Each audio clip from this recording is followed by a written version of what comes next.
here's where I get to be hard on ASU. I've been really happy and joyful about ASU, but this is where losses to Mississippi State and losses to Utah really hurt you. ASU now is not winning the Big 12. The loss to Houston was damning. It was the nail in the coffin. It was a game they should have won. Here's the break I'll give ASU. When you're walking into a game without your best target in Jordan Tyson, and Sam Leavitt is dropping balls on a dime right in the breadbasket, and receivers can't pull them in, that's not a Sam Leavitt issue. Like, that's a game you watch, and you can tell if someone scoreboard watched it, box score watched it, or watched the actual game. Arizona State's wide receivers let Sam Leavitt down all day. All day. Mateer was the only one, the tight end, who was the security blanket for Sam Leavitt, who actually caught a pass or two. Outside of that, if ASU pass catchers could catch, ASU probably wins this game. And I've seen some criticism towards Kenny Dillingham that I'll save my take that I had from Twitter that I think is actually a pretty good take. But I'll save that for a little bit. If you're blaming Kenny Dillingham for going out there without his wide receiver one and without his quarterback one for half of that game, I don't know what to say to you. What, do you want to move on? Do you want to find someone better? You won't. You should be praying that LSU ain't picking up the phone call or ain't picking up the phone and calling Kenny Dillingham, because they just might do that. This is not a Kenny Dillingham game. This is not a culture loss. This is a shorthanded ASU team fell short in a comeback attempt. That's all it is. But with that being said, this is where I get to be hard on ASU. The season is an abject failure. You want to be held to the standard of a winner. I'm going to hold you to the standard of a winner. I'm not going to hold you to the Pop-Tarts Bowl. That I'm not interested in. And the loss to Houston at home in a game that you had to win to keep your Big 12 champ hopes alive,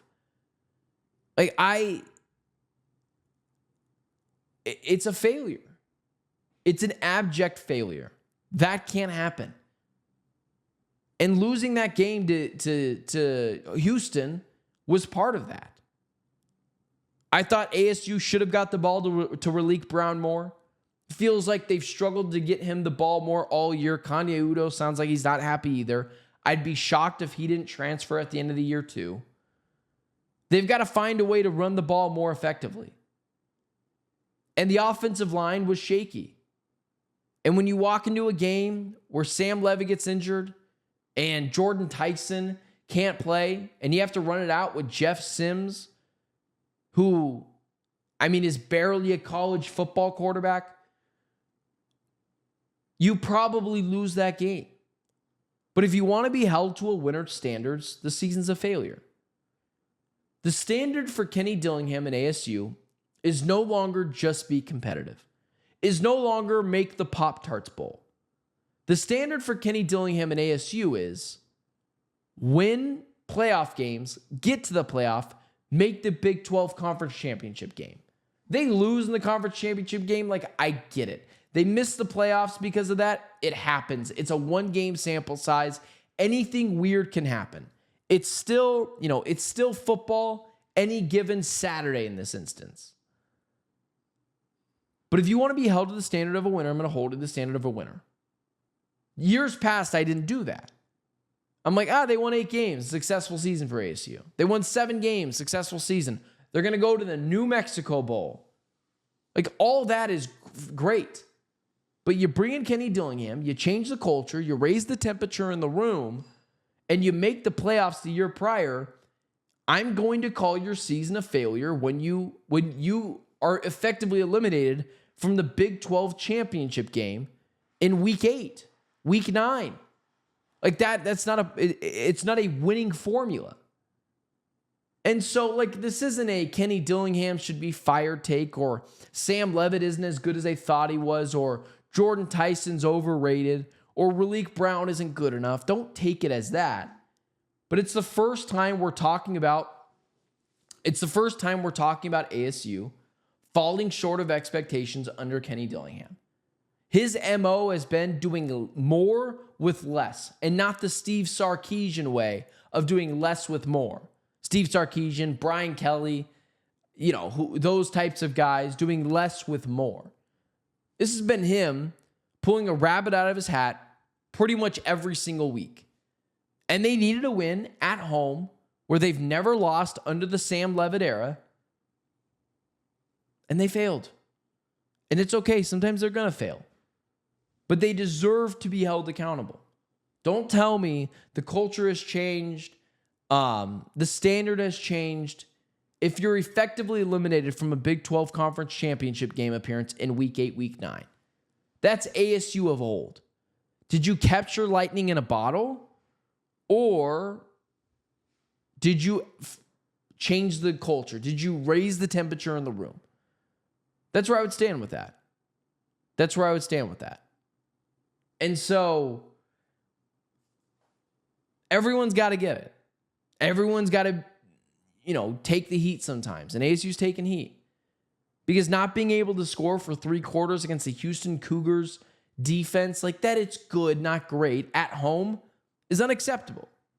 I thought the play calling was obscure, to say the least.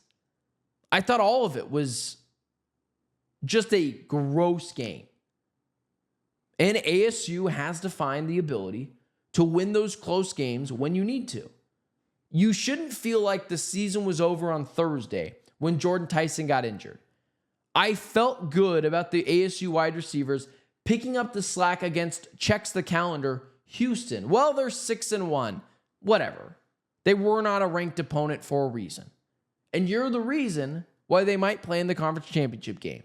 You're the reason why they might be ranked for the first time all season, second time all season, whatever.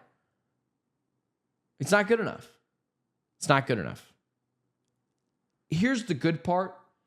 Kenny Dillingham knows that, and he's going to get it back on track.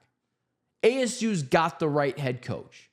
This is not a lightning in a bottle situation where they won 9-10 games, win the conference championship game, and, they can't get it out for years later. They didn't have the coaches then. They've got the coach now in Kenny.